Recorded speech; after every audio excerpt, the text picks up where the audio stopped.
voyez-vous, en Occident, généralement, les clubs de l'Est, et notamment l'AS Monaco qui joue les quarts de finale, ils ont commencé par les préliminaires, le championnat de France n'avait pas commencé. Donc je ne voudrais pas qu'on s'attarde. Les équipes africaines ne sont pas au même niveau. On doit s'y attarder, Parce que, sans toi couper, Emmanuel Mahon. Je n'ai pas parlé depuis, s'il vous plaît. Ayez la licence de me laisser parler. J'étais en train de blaguer avec Constant en disant ça faisait 10 minutes que je t'arrête à parler. Donc si j'ai le temps de parole, infime, permettez-moi de le dire. Allez-y. J'étais en disant ceci. Voyez-vous ce qui se passe à l'UEFA, ça se passe comme ça. En Europe de l'Est, il y a des équipes qui commencent, les tours préliminaires, les championnats n'ont pas commencé. Mais il y en a qui vont en phase de poule, il y en a qui se comportent bien, notamment Monaco. Évidemment. Emmanuel, pour ajouter de l'eau à votre moulin, sauf pour vous dire que ces équipes-là, elles ont un calendrier bien précis et savent à quel moment ce championnat va commencer, sauf si je me trompe. Voyez-vous, hein, j'aime apprendre une image, mon cher Constant Elan. Je ne voudrais pas que nous, les Camerounais, que nous nous attardions sur ce qui ne vaut pas, sur des choses inutiles pour lesquelles on ne devrait pas s'attarder. Quand on regarde le bilan de la Ligue depuis ces quelques années, depuis les 2 ou 3 ans en réalité, je souhaiterais que nous regardions l'évolution. On a tous des enfants, j'aime apprendre cette image, mon cher Constant Elan. Un enfant... Donc pour vous, la Ligue a grandi. Permettez-moi quand même, c'est moi qui suis en train de m'exprimer, mais vous me coupez à chaque fois.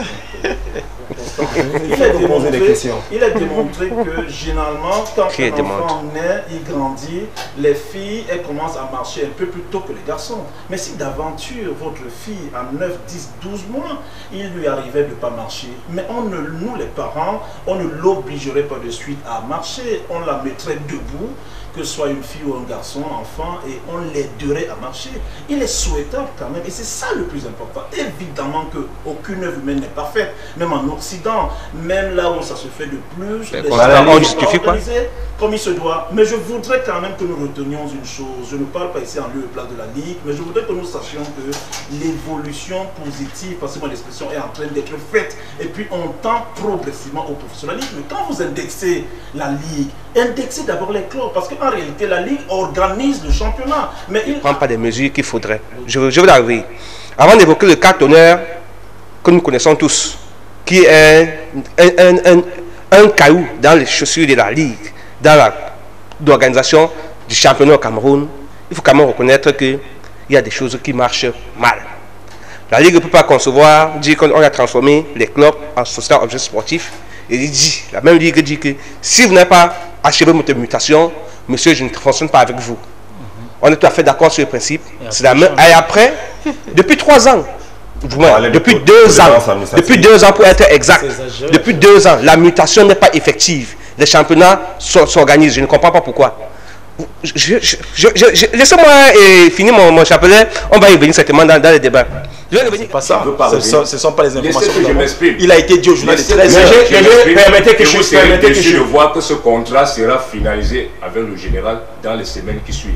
Parce que vous pour la formalité. Vous racontez n'importe quoi. Pour la formalité. Et en plus, signer un partenariat avec MTN, ce n'est pas trop. Ce n'est pas sauter sur la ligne.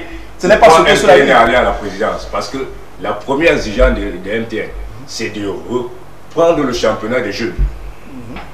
Et il fallait que IFAB soit ayant ramené le contrat au Cameroun, que MTN, qui est quand même une grosse structure, ait des garanties, parce qu'il y a eu beaucoup de problèmes avec l'Africa Foot, vous le savez, où les gens prenaient de l'argent et ils mangeaient cet argent.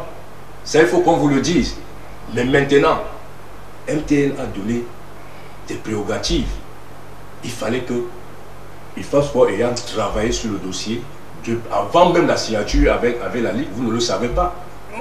Tous les 2 buts sont des hors-jeux flagrants et l'arbitre ayant pris fait et cause pour l'Union. Nous sommes désolés de constater qu'avec tous les efforts qui sont produits dans les équipes, qu'à l'arrivée on peut se rendre que des fossoyeurs viennent chaque fois briser l'élan et de l'organisation et des équipes. Parce qu'un arbitre de ce calibre pour un top match qui est diffusé en direct, on ne peut pas rabaisser le niveau de l'arbitrage camerounais à ce genre de comportement. De manière formelle dans les compétitions africaines. Et deuxièmement, la Ligue ne doit pas toujours attendre l'argent de l'État.